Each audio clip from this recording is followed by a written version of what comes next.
জয় ভৈরবী।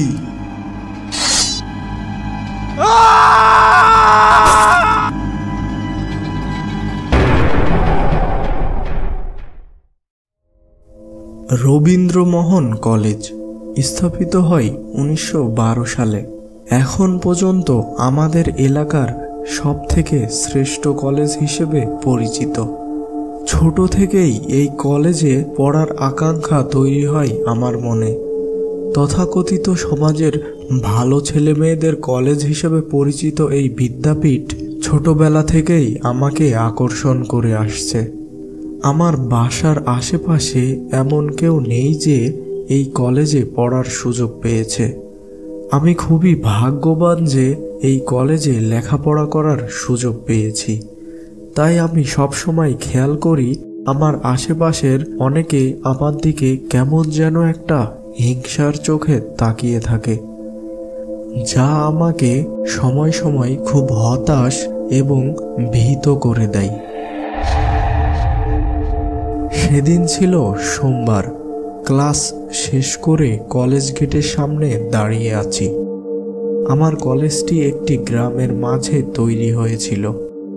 শহর থেকে এর দূরত্ব অনেক বেশি, তাই কলেজের আশেপাশে তেমন বেশি দোকানপাট বা বাড়িঘর নেই। হাতে গোনা সামান্য কয়েকটি দোকান। হঠাৎ আমার চোখ একটি জায়গায় আটকে গেল। রাস্তার ওপাশে ধূসর শাড়ি পরিহিত এক বৃদ্ধ মহিলা আমার দিকে এক দৃষ্টিতে তাকিয়ে আছে।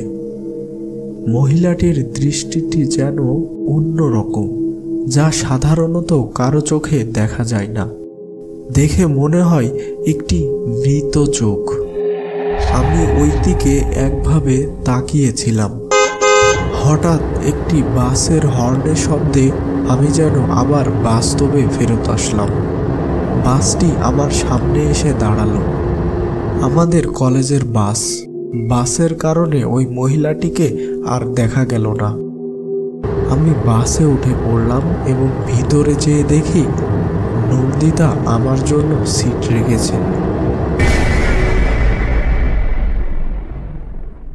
নন্দিতা। কলেজের প্রথম দিন ওর সাথে হয় আমার প্রথম পরিচয়। ধীরে ধীরে আমরা এখন খুব ভালো বন্ধু। কলেজের প্রায় সবাই আমাদের দুজনের ব্যাপারে খুব ভালোভাবেই জানে। একটি ঘটনা যা আমাদের দুইজনকে সবার কাছে পরিচিত করে দিয়েছে। আমাদের কলেজের এক সিনিয়র, যে কিনা নন্দিতার বাসার আশেপাশেই থাকে, ছেলেটির নাম রুদ্রনীল। আমার এবং নন্দিতার সম্পর্ক নিয়ে রুদ্রনীলের সাথে এক প্রকার ঝগড়া হয় এবং এক পর্যায়ে সেটি মারামারির পর্যায়ে পৌঁছায়।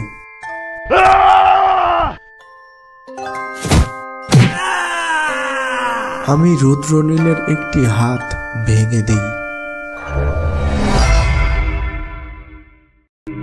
দেখতে দেখতে বাসটি নন্দিতাদের বাসার সামনে চলে এসেছে।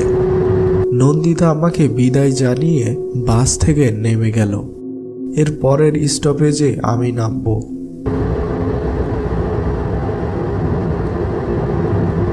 বাসায় পৌঁছাতে আমার প্রায় দুপুর 2টা বেজে গেল।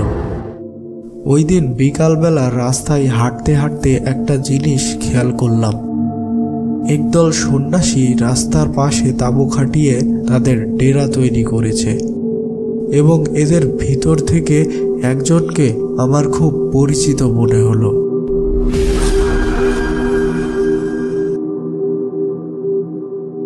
কলেজ ছুটির পর আবার সেই একই দৃশ্য। গতদিনের মতো দেখি সেই মহিলাটি রাস্তার ওপাশ থেকে এক দৃষ্টিতে আমার দিকে তাকিয়ে আছে। খুব করুণ কিন্তু ভীতিকর এক দৃষ্টি, যা যে কারো মনে গভীর সংশয়ের সৃষ্টি করে। মহিলাটি সম্পর্কে কলেজের দারোয়ানকে জিজ্ঞেস করাতেই বলল, কোন মহিলার কথা বলছেন? ওই যে রাস্তার ওপাশে ধূসর শাড়ি পরে দাঁড়িয়ে আছে। কই মামা, রাস্তার ওপাশ তো পুরো ফাঁকা। দারোয়ানের কথা শুনে রাস্তার ওপাশে তাকাতেই কিছুটা ঘাবড়ে গেলাম।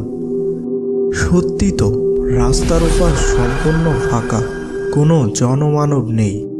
কিন্তু আমি তো কিছু সময় আগেই ওই মহিলাটিকে দেখলাম। আমি আর চিন্তা করতে পারলাম না। কলেজ বাসে উঠে বাসার উদ্দেশ্যে রওনা দিলাম।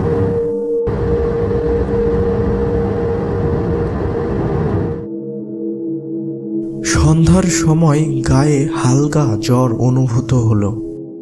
অল্প কিছু খাওয়া দাওয়া করেই ঘুমিয়ে গেলাম।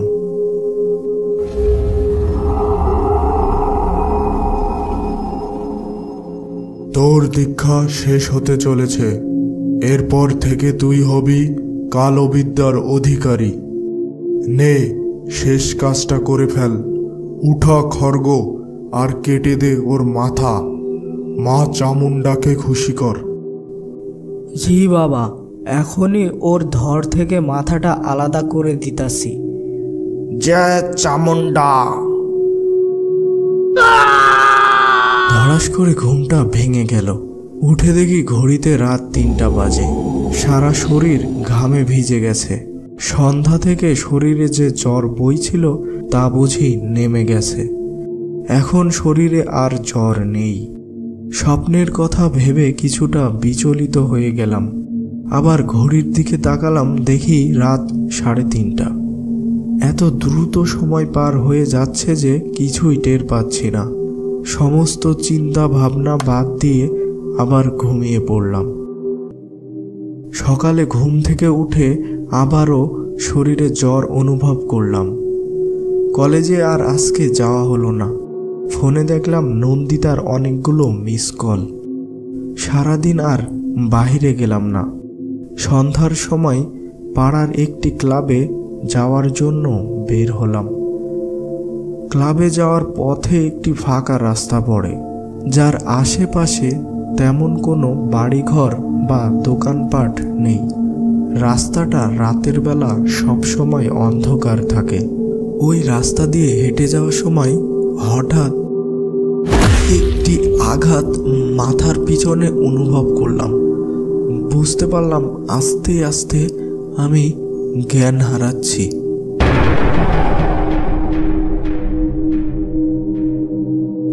জ্ঞান ফিরতেই হাত পা বাঁধা অবস্থায় একটি আবছা আলোর ভেতরে নিজেকে আবিষ্কার করলাম।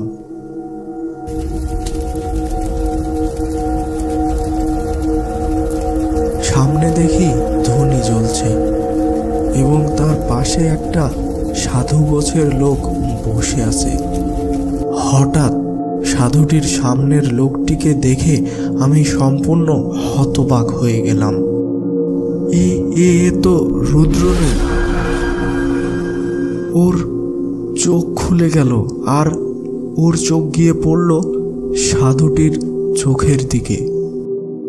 সাধুটি আস্তে করে তার চোখ বন্ধ করল এবং রুদ্রনীল কি যেন একটা সংকেতের অপেক্ষায় ছিল।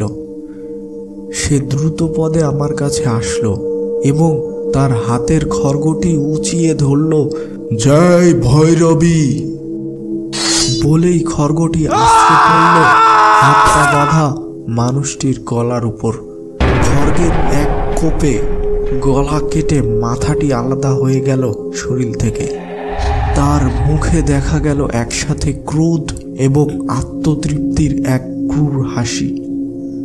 পরক্ষণেই রুদ্রনীলের চোখ বন্ধ হয়ে যায় এবং হাত থেকে খড়গটি মাটিতে পড়ে যায় আর সাথে সাথে সে মাটিতে লুটিয়ে পড়ে। ঘরের ভিতর প্রবেশ করলো আরেকটি সাধু। এই সাধুটির বয়স অনেক কম, কিছুটা রুদ্রনীলের বয়সের মতো। সে কিছুটা রুক্ষ কণ্ঠে বৃদ্ধ সাধুটির উদ্দেশ্যে বলে উঠল, কি ব্যাপার বাবা? এই যুবকটি যে উদ্দেশ্যে এসেছিল সে ব্যাপারে আপনি তাকে সাহায্য না করে তাকে দিয়ে কেন করাচ্ছেন এই মহাযজ্ঞ? আমি ওর ভেতর এক মহাশক্তির অনুভব করেছি। আমি ওকে আমার সকল জ্ঞান দান করব, কিন্তু এই জন্য ওর পূর্বের সকল স্মৃতি নষ্ট হওয়া প্রয়োজন। তাই এই মহাযজ্ঞের আয়োজন। এই মহাযজ্ঞ শেষে ও হবে এই পৃথিবীর সর্বশ্রেষ্ঠ তান্ত্রিক, রুদ্রনীল তান্ত্রিক। কিন্তু বাবা, এ তো অন্যায়। সর্বশ্রেষ্ঠ তান্ত্রিক তো আমার হওয়ার কথা ছিল। আমি আমার পরিবার পরিজন ছেড়ে আপনার কাছে চলে এসেছি। আমার সাথে এমন অন্যায় করবেন না। সতীশ, চুপ কর। হিংসা আর লোভ তোকে নিঃশেষ করে দিচ্ছে। তুই তোর অবস্থান ভুলে যাচ্ছিস। রুদ্রই হবে শ্রেষ্ঠ তান্ত্রিক, এটাই আমার সিদ্ধান্ত। এখানে আমার সিদ্ধান্তই চূড়ান্ত। ঠিক আছে, আমিও দেখে নেব ও কিভাবে তান্ত্রিক হয়। আমি এখনই থানায় যাচ্ছি। আপনাদের দুজনকে ফাঁসিতে ঝোলাবো।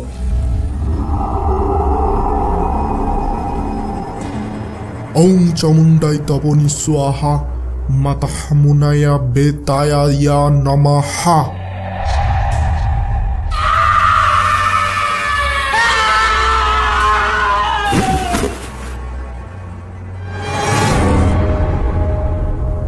দেবাশিস,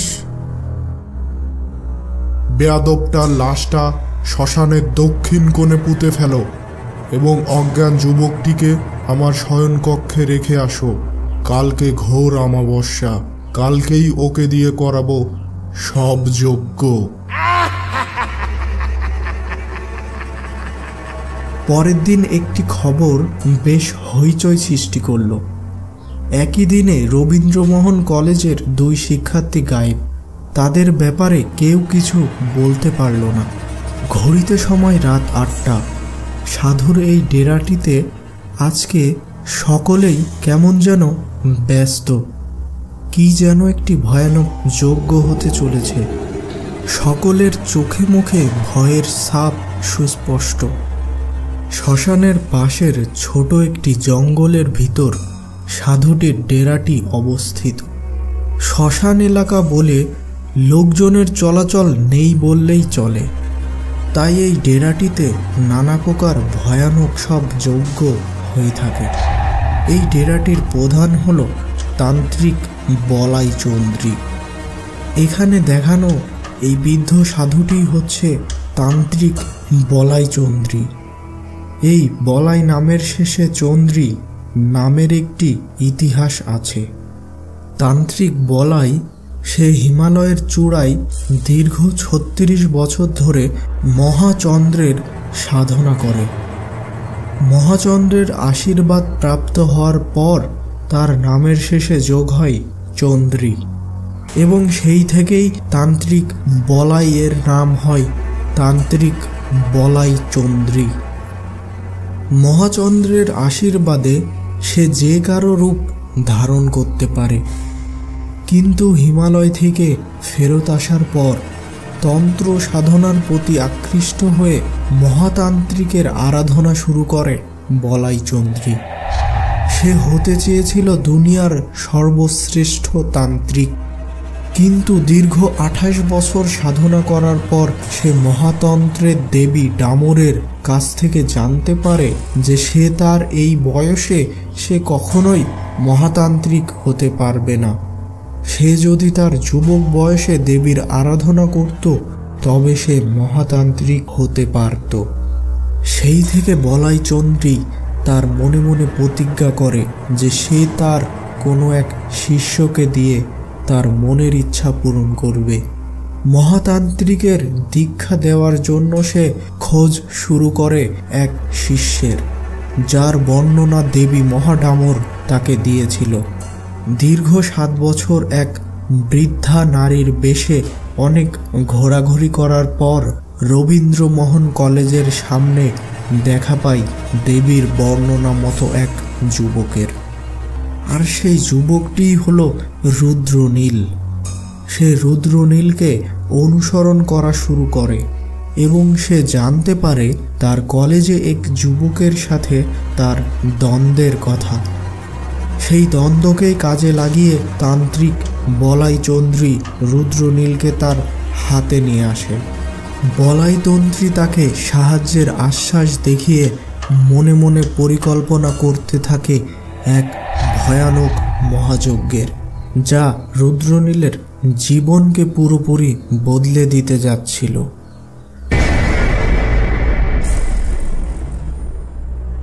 বলাইচন্দ্রীর মহাবিদ্যার ফলে ভুলতে চলেছিল অতীতের সকল স্মৃতি, যা আর ফেরত পাওয়া সম্ভব ছিল না রুদ্রনীলের পক্ষে। সন্ধ্যা থেকে যে প্রস্তুতি চলছিল বলাইচন্দ্রীর ডেরায়, তা ঠিক রাত 11টার দিকে শেষ হলো। ধুনি জ্বালিয়ে সামনে বসেছিল তান্ত্রিক বলাইচন্দ্রী। সে একটি গেরুয়া বস্ত্রধারীকে আদেশ করল, যা, রুদ্রনীলকে সম্পূর্ণ প্রস্তুত করে এই কক্ষে নিয়ে আস। কক্ষটি অন্ধকার, কেবলমাত্র একটি জায়গায় একটু ধুনি জ্বলছে। আগুন খুবই অল্প। আগুনের দুই পাশে বসে আছে দুটি গেরুয়া বস্ত্রধারী ব্যক্তি।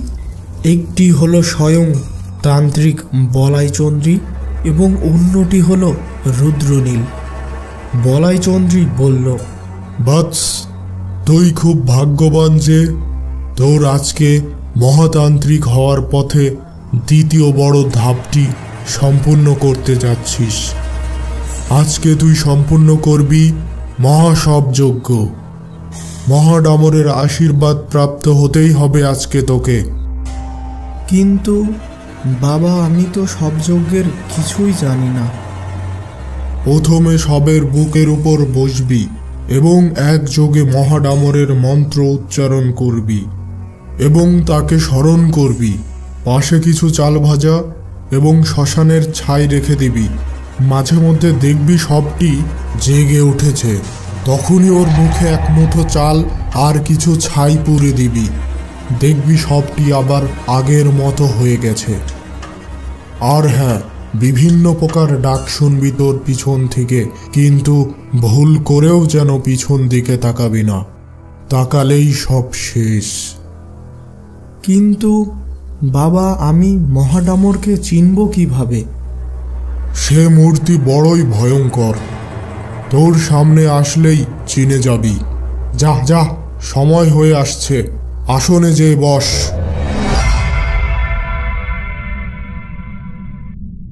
চারিদিকে অন্ধকার, আমাবস্যার রাত। চাঁদের আলো যেন অন্ধকারের কাছে হেরে একেবারে নিঃশেষ হয়ে গেছে।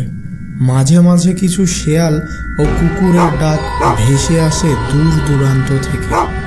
এই ঘোর অন্ধকার রাতে শ্মশানে একা একটি যুবক বসে আছে একটি লাশের বুকের উপর। সে এক মনে জপে চলেছে মহাডামরের মন্ত্র। যুবকটি লাশের দিকে না তাকিয়ে এক মনে উচ্চারণ করে চলেছে মন্ত্র। হঠাৎ লাশটির মুখ থেকে গোঙানো শব্দ বের হয়ে আসলো এবং লাশের চোখ দুটি খুলে গেল। আরে, এ তো ওই সন্ন্যাসী সতীশ, যাকে বলাইচন্দ্রী আত্মাবান মেরে ফেলেছিল।